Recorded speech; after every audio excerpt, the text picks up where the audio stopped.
Karena ada semacam kayak pelatihan dulu selama seminggu di Jakarta sama nyiapin beberapa hal kayak kontrak kontrak sama LPDP, terus daftar.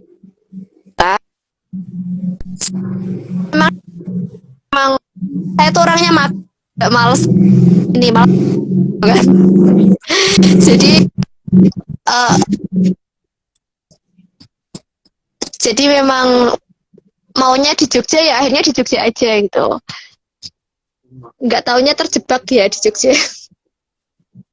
Terjebak. Gimana terjebak apa cuy? Iya, nggak tahu. Jadi saudagar kok di Jogja. Donatur tetap kelas. Murid kesayangannya kan Umi. urusan apa masuk ke prodi PBA Winsuka itu kan tak kira ya udah beres gitu ya. Iya ternyata kan memang sampai sekarang akhirnya kita belum bisa wisuda karena berbagai tetek bengek lah. Gimana kayak gitu. Sampai ya alhamdulillah kalau masalah ini ya kuliah, kemudian biaya hidup, biaya kuliah semuanya lancar dari LPDP sampai lulus. Untungnya saya bisa mengkomunikasikan. Kalau nggak bisa mungkin nggak tahu masalah apa yang akan terjadi. Iya. Karena saya nggak wisuda. Iya cuy, gimana cuy nggak wisuda cuy? Jadi ini udah hampir setahun dan akreditasinya belum beres. Mungkin juga bisa jadi dampak COVID. Akhirnya kita cuma bisa berdoa aja ya, mendoakan dosen-dosen kita. Iya. Dan sampai sekarang alhamdulillah saya belum lagi di email sama untuk laporan lulusan karena saya udah menjelaskan kalau ya itu kendalanya emang prodi gitu kan. Dulunya waktu masuk saya kira kan memang akreditasinya kan A. Dulu kan memang A karena dulu kan ikut PAI. P. Nah, saya udah rela nggak apa-apa lah, nggak PBA PI aja nggak apa-apa gitu kan, masuk PI yang penting di Jogja aja gitu. Dan ternyata memang akhirnya angkatan kita pertama kali dipecah prodi ya kan. Itu bikin saya agak galau. Maksudnya galau tuh lebih ke ketika tesis itu kalau saya nggak cepat lulus, lebihan beasiswa saya lumayan loh kan, SPP-nya S2 tuh. Masa saya yang bayar sendiri gitu kan. Nah, bisa sih nabung dari biaya hidup bayar itu, tapi aman gitu. Terus kalau saya lulus statusnya tuh gimana gitu kan. Akhirnya resikonya mempertanyakan status. Saya sempat konsultasikan sebelum lulus ke salah satu pejabat di LPDP gitu kan, saya konsultasikan itu tetap nggak bisa di ini apa namanya, nggak ada dispensasi. Masalah 2 tahun ya 2 tahun, urusan nanti ada masalah dan sebagainya ya ditanggung sendiri resikonya gitu. Karena itu urusannya prodi bukan urusannya LPDP kayak gitu kan. Akhirnya ya udahlah, prodi kan juga kita untuk nggak bayar SPP kan.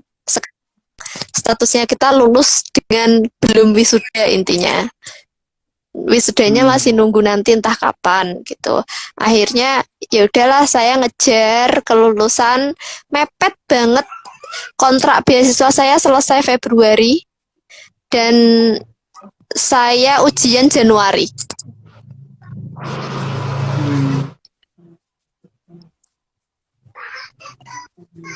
Sempet sebelum saya cari beasiswa tuh sempet yang kayak apa nabung aja dari uang gaji gitu, tapi ternyata gagal terus ya. Karena gagalnya tuh lebih ke ya gaji hidup di luar kota dengan masih memikirkan orang tua gitu kan. Itu nabung untuk kuliah tuh kayak agak sulit gitu untuk saya pribadi gitu. Terus akhirnya ya udahlah, alhamdulillah Allah ngasih jalan yang lain kayak gitu. Terakhir. Pesan buat teman-teman yang mau daftar di PBA UIN Jogja, gimana?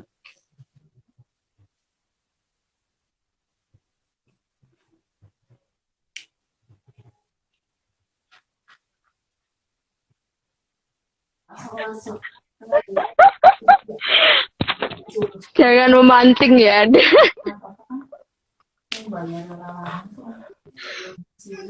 Kok aku ngomong apa, Jan?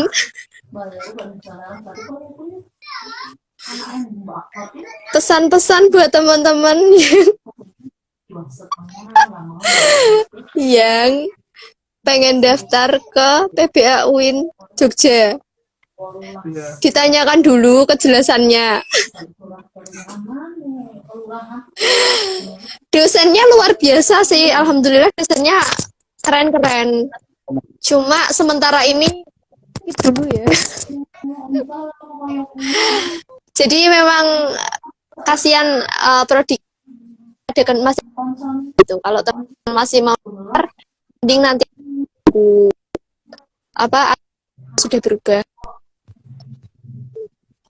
Iya. Tapi alhamdulillah di UIN Jogja overall pembelajarannya enak, dosen-dosennya luar biasa kayak gitu. Dan apa namanya kita punya banyak kesempatan lah kayak gitu. Kalau mau masuk ke PBA UIN Suka, mending dikonfirmasi dulu statusnya gimana. Nah, begitu. Karena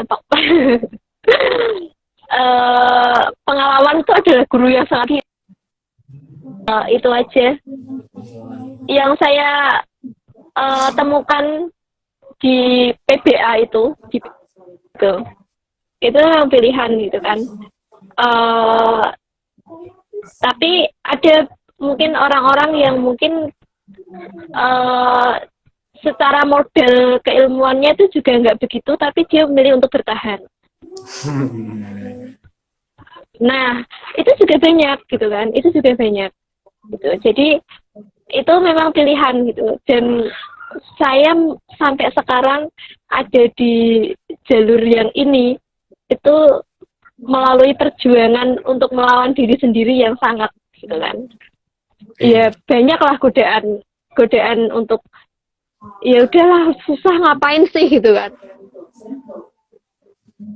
Pelajaran kayak gitu-gitu memang. Tapi nggak dipungkiri memang keilmuan yang bahasanya harus tetap ditambah.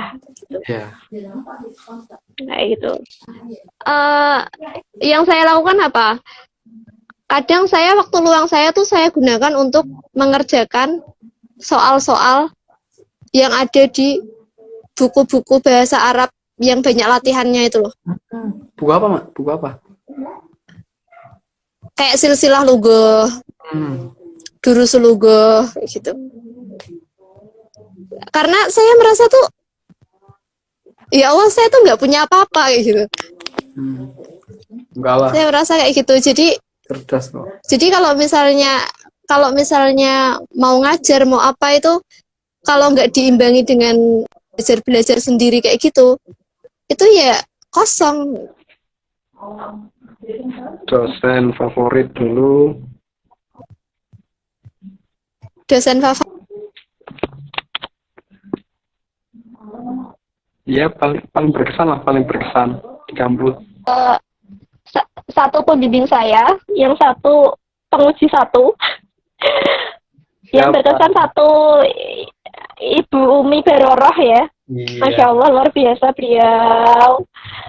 Itu benar-benar menginspirasi saya gitu kan. Dan beliau sering menceritakan juga pengalaman kehidupan pribadinya. Oh iya, gimana jadi? Maksudnya kayak aduh kayak ngomongin orang jadi ya yang positif cuy.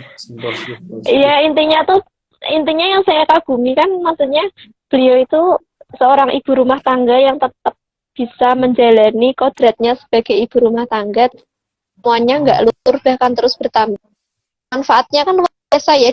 Terus beliau S3-nya, kemudian sekarang kan dokter, bahkan sekarang jadi kaprodi S3 PBA. Apa itu?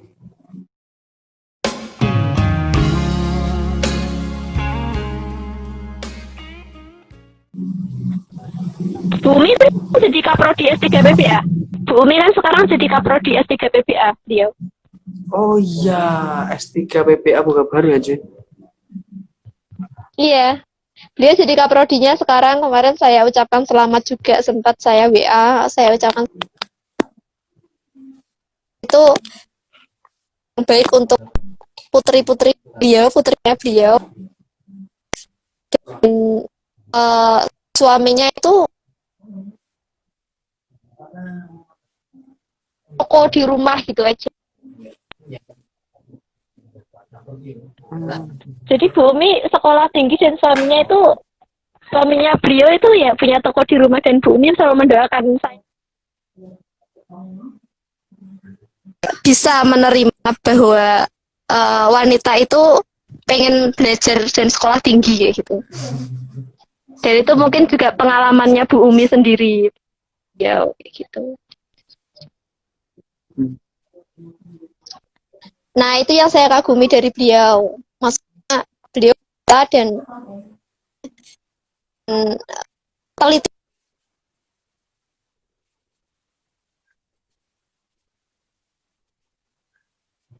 Perfeksionis itu kan. Terus yang kedua menguji saya, Pak Tulus. Keren banget sama Pak Tulus.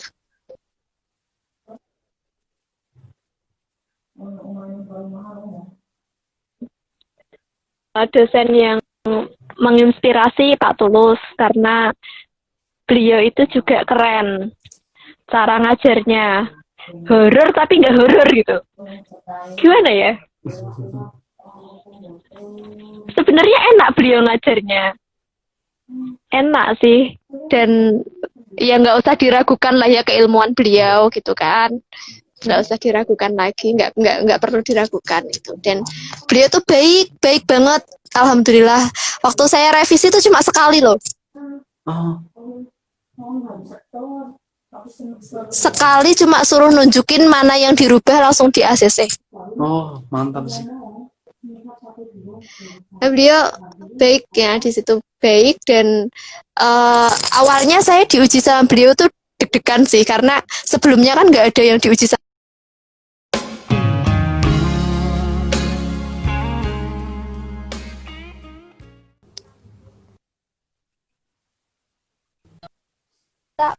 Kita ngobrolnya cuy. Kita kelamaan ngobrolnya. Mantap. Oke. Jadi gimana ini? Tadi sampai mana? Udah ya, intinya dosen yang saya kagumi itu Bu Umi sama Pak Tulus. Yang lainnya saya juga kagum sih. Ya, intinya dosen-dosen UIN tuh keren-keren. Terus apalagi udah? Pesan-pesan dong buat yang mau daftar LPDP. Ya, buat teman-teman, ya khususnya bahasa Arab ya. Kita tuh sebenarnya beruntung sih, karena apa? Salah satu persyaratan beasiswa LPDP itu dan nggak harus bahasa Inggris gitu kan. Kita tinggal mengasah keilmuan yang memang sudah kita pelajari biar bisa dapat skor bagus di TOEFL-nya kayak gitu. Kita nggak perlu pakai bahasa Inggris kalau kita masih mau di jalur yang sama loh ya. Maksudnya dari Arab, kita kan dari bahasa Arab, kita mau masuk ke bahasa Arab lagi. Kita cuma persyaratannya tuh kita tinggal mengasah keilmuan kita. Jadi pesannya itu ya jangan mager. Nggak ada perjuangan yang enak tuh, nggak ada. Iya. Perjuangan tuh pasti ngerepotin. Jadi kalau pengen beasiswa ya emang mau ribet harusnya gitu. Orang pintar tuh banyak banget, banyak. Tapi orang yang mau ribet itu nggak banyak. Itu sih memang yang saya lihat begitu. Jadi apa ya? Jadi nggak, menurut saya juga nggak selalu orang dapat beasiswa tuh identik dengan pintar tuh nggak selalu. Hanya dia yang mau berjuang dan mau berusaha aja.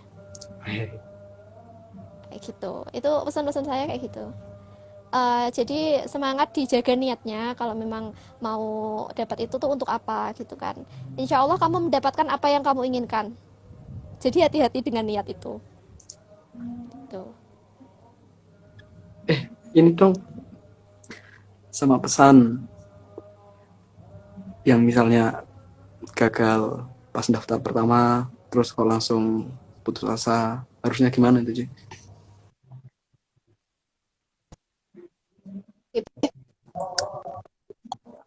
Itu kembali ke diri kita juga sih. Kita masih seberapa besar kita ingin mencapai itu gitu kan. Misal kalau di sini beasiswa, seberapa besar kamu menginginkan itu, dan mungkin seberapa kepepet dirimu ya. Kalau saya kalau saya memang kepepet posisinya ya. Saya mau kuliah dan saya memang nggak punya uang. Jadi kalau memang masih menginginkan itu ya diusahakan lagi. Mungkin bukan saat itu. Kalau saya, prinsip saya memang gini. Oke, katakanlah mungkin entah itu PNS atau mungkin LPDP. Misal maksimal umurnya 35 ya. Dan saat itu saya mungkin umurnya masih 27, 26 kayak gitu. Saya masih punya kesempatan 10 tahun untuk sampai ke 35 itu.